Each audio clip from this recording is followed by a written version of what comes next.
I'm Ray Shackelford. And I'm Edidiong Obot. And this is Fresh Perspective. This is our show where we talk about coming together across the diaspora. We discuss politics, the civic space, community, and again, focus on us all coming together as one race. And today we're greeted or joined by the two Jasmines. We have Ms. Jasmine Trier from the Houston Caribbean Professional Association. And we have Ms. Jasmine Turner from the Houston Area Urban League Young Professionals. Absolutely. So we're excited to have you guys. I think it's the first time we've had two guests with the same name. Yeah, that's pretty dope. So that's Fresh Perspective history. So if you would, introduce yourself, your respective organizations, and the community and the work that you do. So my name is Jasmine Trier, very happy to be here, and like you said, I am the president of the Houston Caribbean Professionals Association, and we began as a group of young professionals who have Caribbean origin that wanted to see who else was in the Houston area, who else was like-minded, and wanted to grow their professional network. So we built the Houston Caribbean Professionals as a platform where not only could we connect and network, but we could help each other gain some professional development. We could help each other gain different types of training. So each month when we hold a social, we really help people to get insight on different areas in their field and outside of their field. So our mission and goal is really to grow people professionally while connecting them with like-minded people in the community. Okay. My name is Jasmine Turner, and I am the president of the Houston Area Urban League Young Professionals chapter here in Houston. And our goal is to support the affiliate, the Houston Area Urban League, through advocacy, fundraising, and service. So our main goal is to support the Houston Area Urban League through service projects. It could be either mentoring programs or going out and making sure that people are registered to vote and making sure that they understand what's on the ballot. And that goes along with our members as well. We have a lot of members who are new to Houston, and so I guess we try to make sure that the members know about the city of Houston, and then we also have professional development, social events as well as fundraisers, because one of our largest goals for the year is to raise money so that we can give it back to the Houston Area Urban League. Okay. And Chaz, I met you, I would say it was earlier this year. Yes. Okay. So it was when I was running for office. Yeah, and supporting you. Yes, Yeah. you guys. So when you say you do try to cover all those different areas, that is true, because I experienced it. You guys invited me, and I was running for that office. Got a chance to meet you guys, and gave your members, and they were very excited about it. Definitely wanted to get the information. And obviously Jasmine, Diddy and I know you because we all have been in the urban league. We served together, so A lot of proud. yeah, you know, once you're an urban leaguer, you just Always an urban league, that's right? it. For life. And so I think part of the conversation we want to have today is partnerships in terms of how we can come together, because obviously we talk about us coming together in terms of things you guys have done in the past, and then kind of get into some solutions and things we can potentially do in the future. And so if you guys can kind of touch on some of the things you've done in the past, I think you just recently did something. Yeah, I think it was like a social or something like that, or networking. Oh, together. We had We teamed up We together. had two events together recently in February or in April. After Black Panther came out, there was a lot of conversation about how the African American community was all of a sudden very excited about the African heritage that we all have. And it kind of sparked a conversation of, well, maybe we really should be working together. And sometimes it feels like we were working against each other, or there were a lot of things that people, I guess like some stereotypes that people had about the others. So in April, we had a general body meeting where we had representatives from the African Professionals Organization, the Caribbean Organization, and then Paul YP as well. And Edidiong was our host for that evening. And so that dialogue went over very well. We had a lot of positive feedback, and I know that our members really want to see us do that again. And then we were talking earlier about even going into like service and being able to serve the community together, because we all have the same needs, and I think it makes sense for us to be smart about like partnering strategically in that. Absolutely.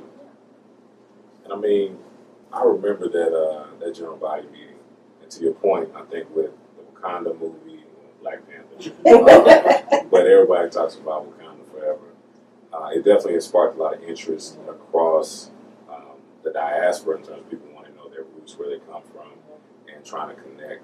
And so the Caribbean element, I think a lot of people kind of overlook it or forget it a lot of times, but it's very critical. And obviously, you guys play a very critical role in terms of us coming together. And so if you could kind of speak to, I guess, your experience coming from the Caribbean, your family, and some of the things you think are just important for us to know about that population or that portion of the diaspora.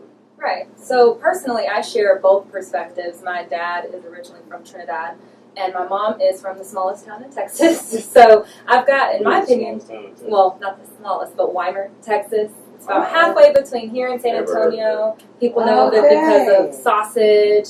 If you want the best sausage in Texas, you stop there and go. So I've got a little bit of the best of both worlds, I like to put it.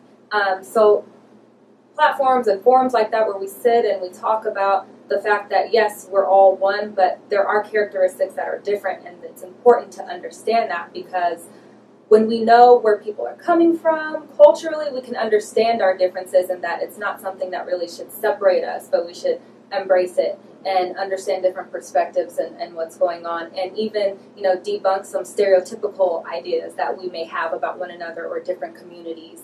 So for the Caribbean people, sometimes we are forgotten until it comes to a party or a fete, like we like to say. But we're politicians, we're educators, we're doctors, we're all over the place, as in the African American or Black American community and the African community. We have different roles, and we can all support each other in many, many ways. So it's important for us to come together and have talks like that where we can say, whoa, what's the Urban League? I haven't heard of that yet. What do you all do?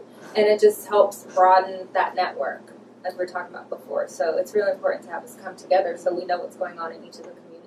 Absolutely. And to add, I wanted to thank you again for coming out, because when you came out, you probably were like, oh, this is great, I'll get to meet some people and broaden my network. But then you helped us become more knowledgeable about what's going on in the political climate in the Harris County or Houston area.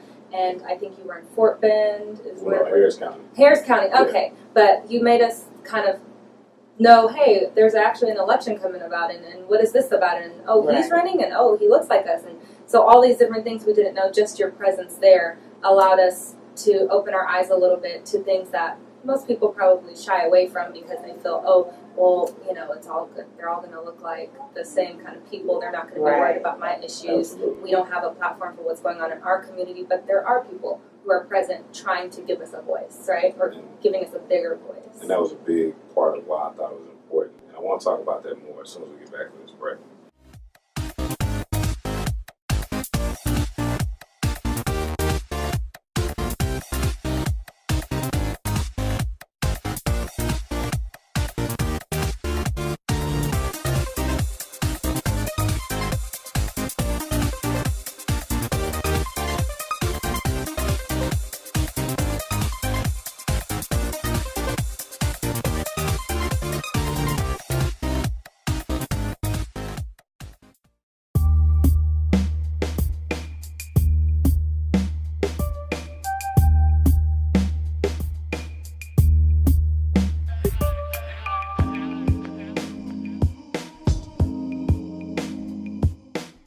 Welcome back to A Fresh Perspective. Again, we have two Jasmines on our show today, and we're kind of talking about ways that we can collaborate or ways that they have collaborated in the future. I want to touch on what you talked about, stereotypes, Jasmine.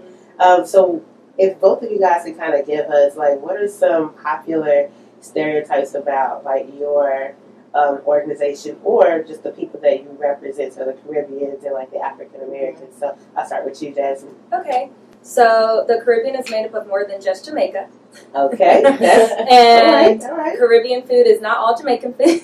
That's true. Those are the top two just stereotypical things I hear. Oh, Caribbean food. I love jerk chicken. Okay, well, that's great. But we got more than that, right? But outside of that, those stereotypes that you may hear, I just would like to touch on again that we are a broad group of people who do a lot of different things, and we don't all maybe have Caribbean accents. So just because I don't talk like this, doesn't mean that I'm not Caribbean. Right. A lot of times you'll see that we're kind of, well, I won't say we shy away from putting all our accolades out there, but we're people who are proud, but at the same time we're not super boastful, but it doesn't mean that we're not out here doing a lot of things in the community. So I think most of the stereotypes are just that we're all one type of people with one type of role, and we live one type of lifestyle, but we're very diverse. So that's one thing I love the most about the Caribbean. We're very diverse. We have many different languages, many different looks, many different backgrounds and cultures. A lot of people don't realize that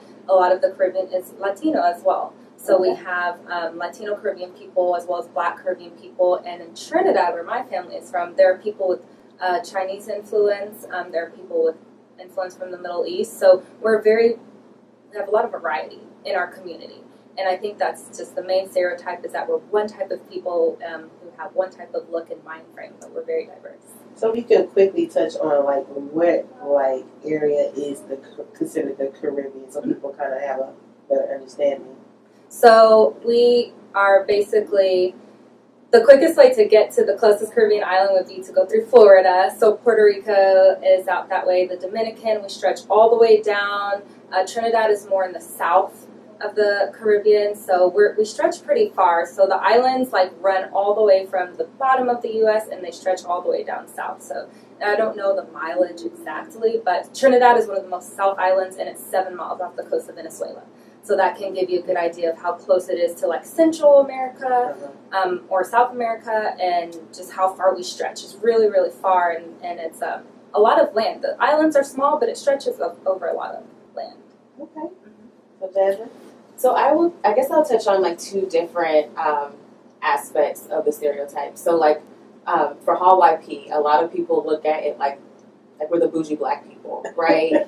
And because we are like the professionals and we dress nice and we have like our degrees and we have the good jobs and all that good stuff. So a lot of times people kind of shy away from being involved with us because of, you know, how we're perceived. And it's the term talents at 10. I think that was from W.B. Du Bois, right? Like that's kind of who we are. I'll put that in quotes because some people would disagree, or some people might find that to be maybe not so accurate. But if we're only the top 10%, that means that there's another 90% of African Americans who don't fall into that category. Exactly. And a lot of times we have a hard time embracing them or them embracing us. And that kind of falls into the other aspect of the stereotype. I know that a lot of other either Africans or Caribbean people tend to think that African Americans are either lazy or kind of the same things that that the white Americans think about us, right? Mm-hmm. Like, oh, you're lazy and you don't do a good job and you all are, you know, on the path to prison or whatever. And that's really frustrating because that is a part of the community that we're trying to serve. And so even though that might be a very small portion of the truth about the community, a lot of it is because of the systemic racism that has happened to people in the Black community over years. And fathers just aren't at home because they don't want to be. It's because of other circumstances that have taken them away, or mothers having to work so many jobs, and so their kids aren't being watched and things like that. So I would say that for the part that I hear the most is going to be more so on the negative aspect of how we don't take care of ourselves and how we don't take care of our families and how we don't necessarily appreciate this American dream that we've been given, because a lot of times it's a choice for people to come here and to build their lives. When we were born here under this system of oppression that sometimes some people either can't get out of, or it's a challenge for them to move out of that out of those areas. And so that's what the Urban League is about, trying to build those people up and take them out of those situations. Okay. So you touched on like my next question. Yeah. So my next question was actually going to be on like what are some actual issues in the communities that you guys serve. I think that's really key to like really dive into that, so that when collaborations like this happen, you guys have like a very pinpointed like we're going to serve in this area because of X, Y, and Z. Mm-hmm. So I kind of want to know. I mean, you kind of touched on it, Jasmine, but for you, for the Caribbean, like what are some of those key issues that are occurring in those communities, whether it's here in Houston or abroad, and kind of like highlight how you guys are kind of working towards that. I would say the main thing, resources, knowing that our community is here, but they're not aware of what they have access to when they're here. So like you said, maybe the American dream, maybe it was a choice to come here for a different type of lifestyle to help your family here and send money or send things back home. But knowing about the resources that are available here educationally, like I said, professionally, and really just having that support system of people around you. So within our organization, we do service projects as well that we've reached out to different families who may have students that want to be in our mentorship program. We've helped college students this past semester. We've actually 2 that I know of. I think it may be more, have internships. So just different, and the galas that our community has provide scholarships for high school students where maybe students thought that financially college was not in the question or not in their future, but those types of resources. And then professionally, just letting people know, hey, we actually have some people in aviation, and we have some people who can help you buy a home, who can help you invest, who can help you find a different type of career path. So just having those resources available is one thing, but actually being aware of the fact they're there. And then maybe the resources are there, but you don't know how to gain it, or you don't know what to do once it's in your hand. So helping people kind of get through these pathways where people, the land of opportunity, like you're speaking about, but much, I guess, easier said than done if you don't know what exactly to do or where to go or who to reach out to once you get here. So helping people find those resources. And it sounds like, listening to the 2 of you, obviously we talked about it earlier off camera that the easiest thing is always come together socially, networking, what have you. But even just in your comments, I hear education, I hear jobs, I hear resources, I hear mentoring. And based on my time with Urban, those are all things that we either focus on, we advocate for, we educate people, we build awareness.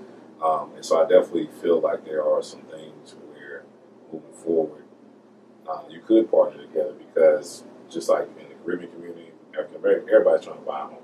Everybody needs help navigating that process. What does that look like? Everybody wants access to a quality education. We have a lot of different things going on in the city of Houston as it relates to that school district, that board. We don't have time to get into that today. But these are things that impact all of us as it relates to our kids, making sure whether they're coming from Trinidad and trying to integrate into society and learn what they need to be successful, or just our kids that are trying to come up out of poverty or what have you, or just continue to the growth within their own family from a generational perspective. And so I feel like we touched on some good things. I guess for you guys, what do you feel like would make the most sense in terms of a partnership or some type of collaboration that you could see happening potentially before the year is out? So for me, my biggest thing is advocacy. And because that's going to change all the things that you mentioned: housing, education, healthcare, and just equity in general. And so we know that there's a midterm election coming up in November, and that's where all the Senate seats and all the congressional seats and a lot of judges and mayors, and we have a gubernatorial race. A lot of things are going to be on the ballot this year. And I think that trying to mobilize our community to one, be educated, and then to 2, to actually vote, and then to hold those people accountable. I think that that's a joint effort that we can work on together, because we might know how to communicate with a certain group of people, and then if you have that perspective, then you can communicate to your community as well. So I think that that's probably in my mind, and that's also my passion, is advocacy and policy. So and that's going to make the change that we're looking for. Right. And I'll add to that and say one of the key things you said was communication, that piece.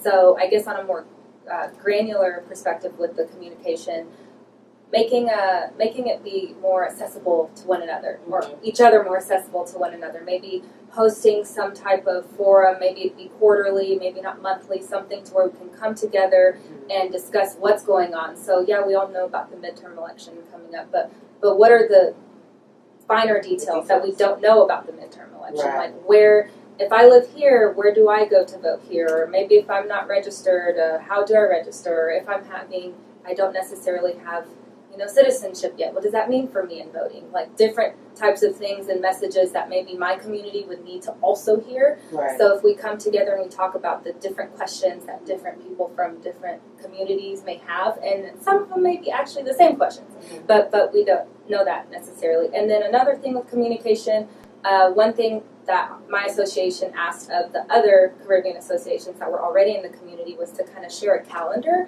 of things they have going on, something like that simple, but it just makes us aware of so much more when you have like this something you can physically look at that says, hey, this is what's going on in the community and we can be a part of it, and that'll open doors to other things. So coming together and just knowing what you're doing and you knowing what I'm doing can help us like start making this like a habit of sharing with one another and coming together. So don't you guys have some events coming up? We do. The last Thursday of every month we have our social, and that's, like I mentioned, the professional networking that serves as a platform for many different things. And I mentioned we're not just partiers earlier, but this month this month is Caribbean Heritage Month in the U.S., but also the first week in July, Houston celebrates the Caribbean Fest, so it's Caribbean Fest Week, and we do carnival events all that week. And on the first Sunday, which will be July 1st, Sunday, July 1st, we do have a kickoff teams party, or fete, kickoff teams. Oh, A kickoff team party. So yeah, yes. But there we will have more information about our upcoming events. But the last Thursday of each month we do host a networking mixer, and we've got our Facebook, which is Houston Caribbean Professionals Association, and Instagram that tells you every month what's coming up and anything outside of our monthly mixer or the different fetes and the parties that we have going on. So yeah. Now I heard you use that word a couple times. Fetes. Is that just like so fete and party are the same. Okay. The same, yeah. Okay. Yes. Okay. And for the Urban League, any upcoming events? So Hall YP is actually taking a break over the summer. We are in transition with our new leadership team. But starting in August, every second Tuesday is when we have our general body meetings. And so that's when you'll get your professional development, or there will be a conversation around advocacy. There's usually a service project every month. And then I know it's really early, but in February next year, we'll be doing our casino night event. And that has been a huge success for the past 2 years. And this past year, I think we brought in almost $25,000, and that was the most that we brought in at one time. And so I know next year is going to be even bigger and better. And then just be looking out for us on Facebook, Instagram. We still are on Twitter. We have a lot of followers on Twitter, actually. So somebody's tweeting us or using that. Like Twitter. Right. And then we also have a website as well as a newsletter that comes out every week with our updates of our events. Okay. So if anybody wants to join your organizations, what do they need to do? So if they want to join, they can visit our website. They can come to any of our events, or they can email info@hallyp.org, and they can fill out an application, and they can pay our dues, and they'll be an active member from that point. Okay.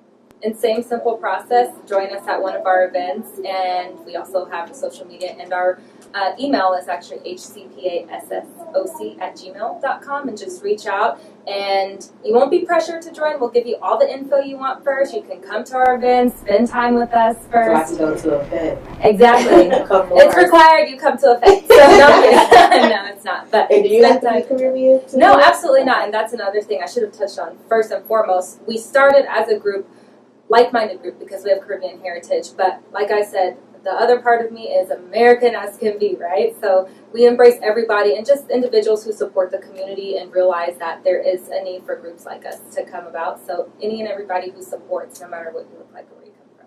I mean, I may have Caribbean, because based on Sledge, when he was he's from Haiti, he was telling me the ties between Haiti and Louisiana. Absolutely. And that's where my mother's family is from. So again, Ray, you trying to be a part of everything. He wants to be Nigerian, Caribbean. Listen, the DNA is the DNA. Well, I thought you was from Wakanda. Hey, I'm kind of fair. Hey, we're all from Wakanda, Hey. But right? honestly, I'll add to that. The thing with the Black community, especially here in the U.S., but I've noticed having international friends, Black people around the world, we get excited when we think about the possibility of knowing our origin Right. beyond what we historically know about, slavery and all Before we that. got here. Before we got here. So it's the reason, and I do notice that a lot of Black people, I got Indian in me, and I got this, I got that, or, Right. want to always know what you're mixed with. It's an intriguing thing because a lot of us don't know. So many of Yeah. us don't know. And so it is great to be excited about maybe I'm Caribbean or See? maybe I'm Okay, Haitian. right. Okay, right. Be excited. Be And I excited. love to go to Fetch. I'm at Fetch all the time, and I didn't even know it. so I feel like I'm Caribbean. But we have thoroughly enjoyed having you guys on today. We definitely have to bring you back. Yes. Was there any last words you want to leave our audience with? I know you gave social media and all of that. Anything else you want to tell them? Just again, thank you for having us here. We're excited to connect with more people in the Houston area, and we look forward to seeing you with HCPA. And I'm going to leave with we need to be voting in November. That is going to be my cry for the rest of this year. It's so important that people vote. And then, of course, always be looking out for Hall YP updates. Yeah. Texas Blue. Well, we've enjoyed you guys being with us today. I'm Ray Shackelford. And I'm Edidiong Obot. And this has been Fresh Perspective.